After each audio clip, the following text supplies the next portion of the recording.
Facebook request भेज रही थी सेना के अफसरों को, यह सच है।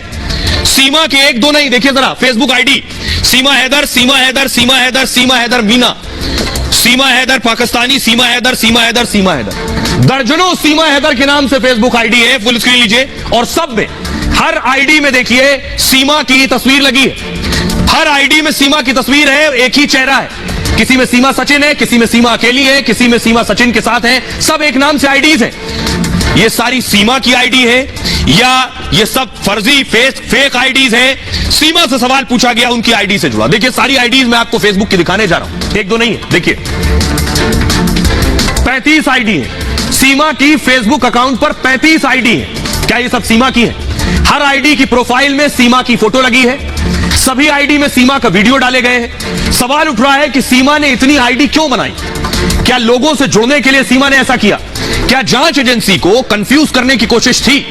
सीमा हैदर का इंस्टाग्राम पर भी अकाउंट है। इंस्टाग्राम पर सीमा ने 9 बार अपना नाम बदल दिया है, 9 बार। कोई भला क्यों 9 बार नाम बदलेगा?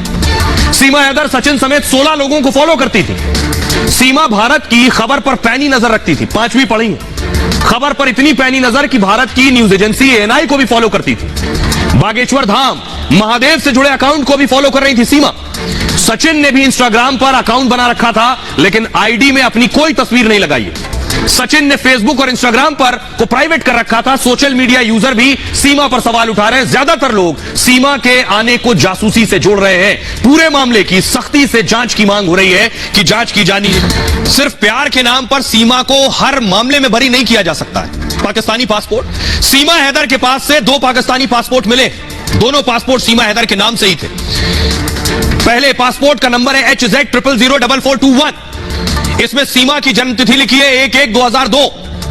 दूसरे पासपोर्ट का नंबर है HZ004422। पासपोर्ट पाकिस्तान के खैरपुर के पते से बनवाए गए।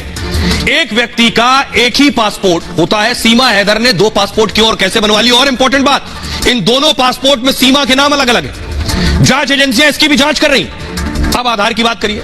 सीमा के पास से 3 आधार कार्ड भी मिले हैं। एक आधार सीमा का और 2 बच्चों के नाम से।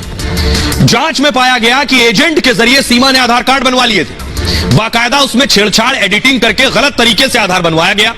सचिन ने किसी एजेंट की मदद से ये आधार कार्ड बनवाए थे। उत्तर प्रदेश पुलिस इसको लेकर भी जांच कर रही है। सचिन की मदद करने वाले की तलाश हो रही है। कौन है जो फर्जी आधार बनवा कर दे रहा था सचिन को? सीमा पर सरकारी दस्तावेज से छेड़छाड़ का केस भी हो सकता है। इस मामले में 7 साल तक की सजा है। सब कुछ फर्जी है। अब एक सवाल जो सबके जहन में आ रहा है, सीमा क्या करना चाहती थी? सीमा क्या करना चाहती थी मैं इसलिए बता रहा हूं। एक तस्वीर ये देखिए आप जरा। ये जो तस्वीर है ये सीमा के कराची वाले घर की है।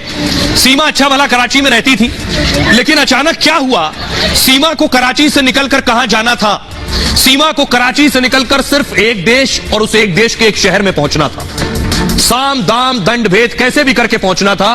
देखिए जरा, ये ग्लोब आपके सामने आ गया। सीमा को पाकिस्तान के कराची से पहुंचना था हिंदुस्तान के राजधानी दिल्ली। कैसे भी पहुंचना था, यही था सीमा का असली टारगेट। तो सीमा ने कराची से निकलने के लिए कैसे नेपाल के रास्ते एंट्री कहां ली? कोई और जगह नहीं मिली। नेपाल के रास्ते उन्हें आना था दिल्ली। तो दिल्ली से सबसे नजदीक कौन सी जगह थी? यह सीमा का दरवाजा है रब्बूपुरा, ग्रेटर नोएडा, जहां सीमा रह रही थी। तो कराची से सीमा दिल्ली आ ही गई। अब मैं आपको बताऊं यह क्यों खुलासा हो रहा है कि सीमा का टारगेट दिल्ली था।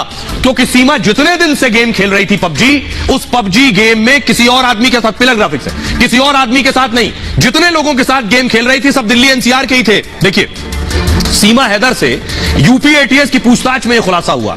सचिन से पहले भी भारत के कई लोगों के संपर्क में सीमा थी। सचिन पहला नहीं था। सीमा हैदर गेमिंग ऐप के जरिए कई युवाओं के संपर्क में थी। बड़ी बात, ज्यादातर युवा दिल्ली एनसीआर के रहने वाले थे। आखिर क्यों? कोई बिल्हौर का, बांदा का, बदायूं का, मुजफ्फरपुर का क्यों नहीं था? सीमा पबजी ऐप से युवाओं से जुड़ी हुई थी। गेम खेलते खेलते सीमा इन लोगों के संपर्क में आ गई। एटीएस को शक है कि सीमा ने युवाओं से फोन पर बात की। एटीएस इन युवाओं के बारे में जानकारी जुटा रही है। आखिर दिल्ली एनसीआर के कितने लोगों के संपर्क में सीमा थी? एटीएस इसके लिए गेमिंग ऐप एक्सपर्ट्स की मदद ले रही है। कितने युवक सीमा के साथ पबजी खेल रहे थे? क्या मंशा थी, क्या साजिश थी सीमा की? पहले इन युवाओं की तलाश की जाएगी, उसके बाद एटीएस इन लोगों से पूछताछ कर सकती है सीमा की हाजिर जवाबी से। एटीएस टीम हैरान है। सीमा हर सवाल का नपातुला जवाब दे रही है। यही वजह है कि एटीएस को लग रहा है क्या सीमा पूरी प्लानिंग के साथ सब कुछ कर रही है, हर सवाल का जवाब उसके पास है। सुनिए जरा, सीमा ने खुद माना कि वो पबजी खेलती थी और पबजी के जरिए सचिन से बात कर रही थी, लेकिन उस शख्स को भी सुनवाने जा रहा हूं जिसके साथ सीमा पबजी खेलती थी, वो दूसरा युवक है, वो भी बता रहा है वो सीमा के साथ पबजी पर बात कर रहा था। सुनिए। शुरू में तो ये मेरे 2020 में हमारी बात हुई। शुरू में ये मेरे लिए इतने इंपॉर्टेंट नहीं थे सचिन, हमारी जैसे सिर्फ बात ही होती थी, दोस्ती हो गई, तो इतना ज़्यादा कुछ नहीं था। हैदर को पता था कि मैं पबजी खेलती हूँ, अच्छी तरीके से पता था हैदर को भी। जब इनसे मुझे प्यार होने लगा तो मुझे हैदर से डर लगने लगा, अगर उनको पता पड़ जाएगी तो अपने बाप बुलाएगा, मुझे मतलब अलग सी मतलब सज़ा मिल जाएगी। तो बहुत डर भी था मुझे, मैं समझ डर नहीं था, तो इसलिए मैं कभी हैदर को बताती ही नहीं थी, क्योंकि मैं ज़्यादा बिजी रहती थी। हमारी लड़ाई इसी कारण, अगर मैं कहीं चली जाती या मेरी कोई दोस्त आती तो इस बात पर भी हमारी लड़ाई होती थी। वो बहुत शकी मिजाज थे और मेरा यहाँ आने का कारण यही था, क्योंकि मैं उनके साथ कभी खुश नहीं रह सकती थी। हम ना खेलते थे पबजी, उसे ना बहुत ज्यादा पबजी का क्रेज था। मैं भी खेलता था पबजी, मुझे भी शौक था खेलने का। तो पबजी पे हमारी दोस्ती आहिस्ता आहिस्ता, यानी कि 2-3 हमने गेम्स इकट्ठी खेले, 2-4 5 दिन हम इकट्ठे खेलते रहे। आहिस्ता आहिस्ता उसने मुझसे नंबर मांगा। अच्छा मैंने कहा ठीक है, अच्छा मैंने दे दिया। दोस्ती वगैरह हुई, व्हाट्सएप पे आगे दोस्ती वगैरह हुई और जो है बातचीत होने शुरू हो गई। तो हमने फिर डिसाइड किया मिलके कि हम रिलेशन में आ जाते हैं। अच्छा, इतने तक आप वो आपके साथ भी पहुंची जो इंडिया में हो रहा है, अभी वो इंडिया में गई है? सर जी आगे सुने तो सही, उसने तो मुझसे शादी के वादे भी किए थे जो मैंने भी आपको पढ़ाए हैं। सुना वो पंजाब आ रही थी आपके लिए? सर वो पंजाब क्या, वो मुझे कह रही थी बस आप वेट करो, मैं लाहौर आ रही हूँ, इतना सामान लेके, ये वो मेरे पास इतने तोले सोना है, मैं ये कर दूंगी वो कर दूंगी। मैं अब क्या बताऊँ आपको। मुझे ना वो कभी कभार साइको लगती थी अपनी बातों से, ये कितनी वो गेम्स को क्रेजी थी गेम्स के पीछे।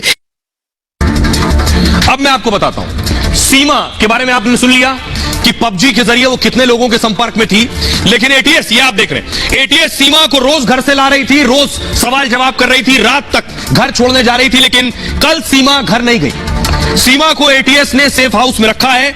सीमा से एटीएस ने जो सवाल पूछे वो एक एक सवाल रिपब्लिक भारत के पास, सीमा के दिए हुए एक एक जवाब रिपब्लिक के पास है।